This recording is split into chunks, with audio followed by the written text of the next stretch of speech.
Bom, esse é o início do vídeo. Corte para quando começar a apresentação.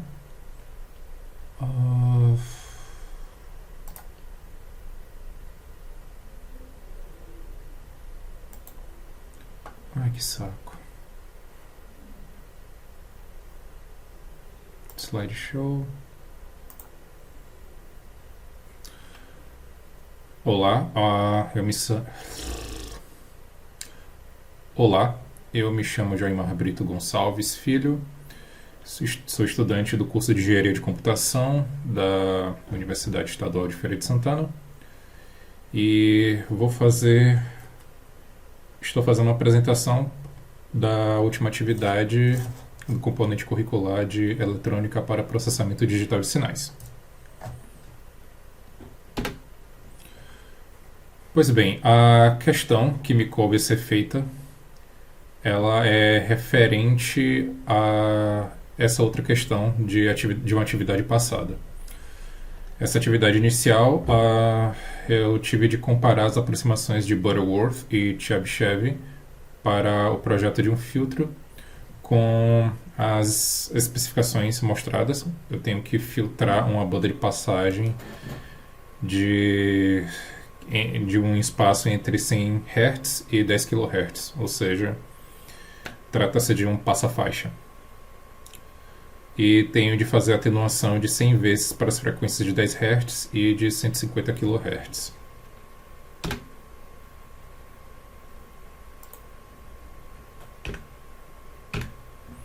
Bom, eu vou fazer um resumo com esses slides e em seguida mostrarei os scripts que eu utilizei para gerar esses filtros. Essa equação trata-se da transformada de Butterworth do filtro descrito anteriormente. Essa transformada, ela descreve o comportamento do filtro. Ele faz essa filtragem do sinal, deixando passar apenas um intervalo entre 100 Hz e 10 kHz. Ele tem ele é um filtro de ordem 4, como vocês podem ver lá no denominador, o S elevado a 4 é o maior valor de expoente para essa equação. E em seguida temos uma das propostas dessa atividade. Eu tive de pegar essa transformada de cada uma das transformadas, tanto de Butterworth e do passa-faixa, e fazê-los como se fossem um passa-baixa normalizado. Eu vou explicar mais ou menos do que se trata esse passa-baixa normalizado mais adiante. Esse é o filtro de Chebyshev. Ele também é de ordem 4. E essa é a transformada, no caso, do Chebyshev. E são dois filtros um tanto quanto diferentes, mas a ordem é a mesma. E conforme eu vou mostrar os gráficos, eu consigo mostrar de maneira mais clara um pouco a diferença entre um e o outro. Esse é a transformada do Chebyshev, transformado em um passa-baixa normalizado. No caso, ele é de ordem 2, enquanto é exatamente a mesma ordem que o do Butterworth, também normalizado. Não tem também por que ser ordem diferente. Bom, esse é o gráfico do Butterworth como se fosse um passa-baixa normalizado. Isso trata-se da implementação desse passa-faixa como se fosse um passa-baixa, basicamente. Perceba que ele está filtrando sinais, ele está excluindo todos os sinais que estejam acima dos 10 kHz. Mas ele não está fazendo a filtragem de todos que estão acima de 100 Hz, porque ele trata-se de um passa-baixa. Ele vai passar apenas frequências abaixo de 10 kHz. Ele não trata de nada superior a algo. Mas vejam que Eu posso, nesse meio aqui, eu posso pegar esse gráfico ou essa equação e espelhá-la. No caso, eu poderia fazer manipulações matemáticas para poder espelhar a equação desse passa-baixa e fazê-lo funcionar como se fosse um passa-faixa. Ficaria esse limite aqui espelhado também para esse lado. Aí você veria essa equação subindo e descendo, tal qual o comportamento de um passa-faixa.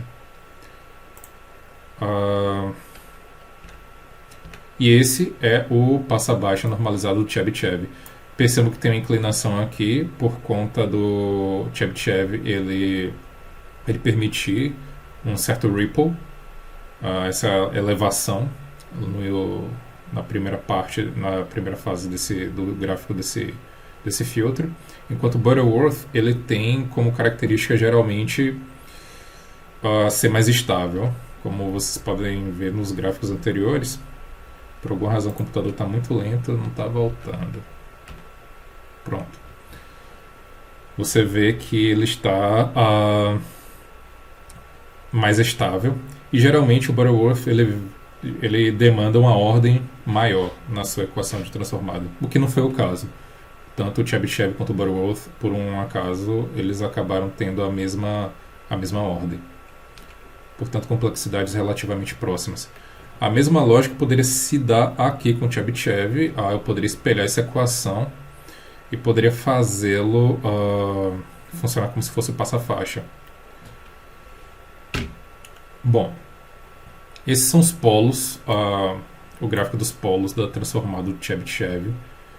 E bom, não tem muito o que dizer. Os polos aqui só um instante. Você percebe que esses polos eles estão nesse extremo aqui. Eu estou falando extremos, mas comparado ao Butterworth, isso vai se fazer mais claro.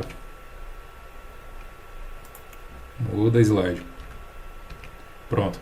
Esse aqui do Butterworth, se você notar, os polos eles tendem a ficar mais próximo do valor de menos 40.000 aqui no eixo real, comparado ao eixo real, e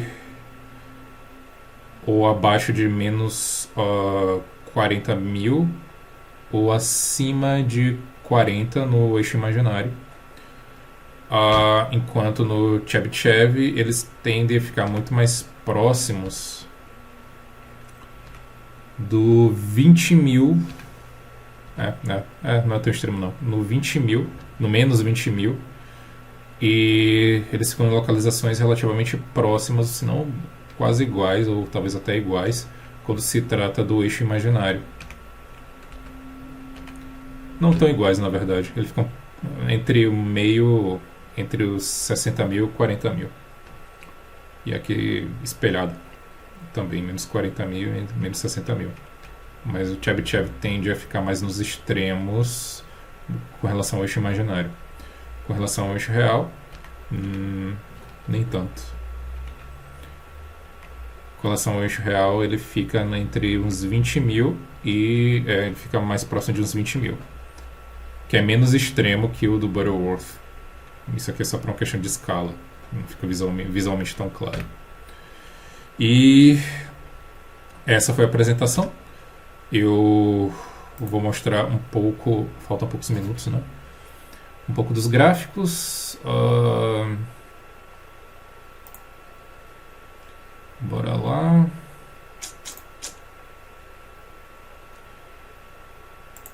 Desktop, PDS, atividade, funções, banda passando aqui. Esse é o script utilizado para gerar a transformada do Butterworth.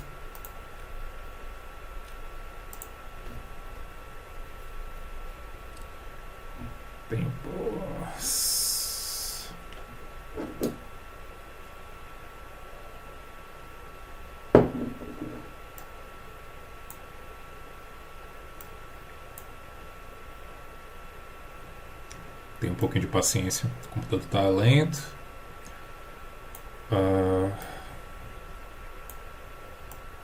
Como você vê, ele gera o gráfico de magnitude, o de polos, a resposta em frequência, plotadas aqui. E não tá dando pra. Tá pronto. Aqui. E o outro, o do Chebyshev, só um instante. Que legal.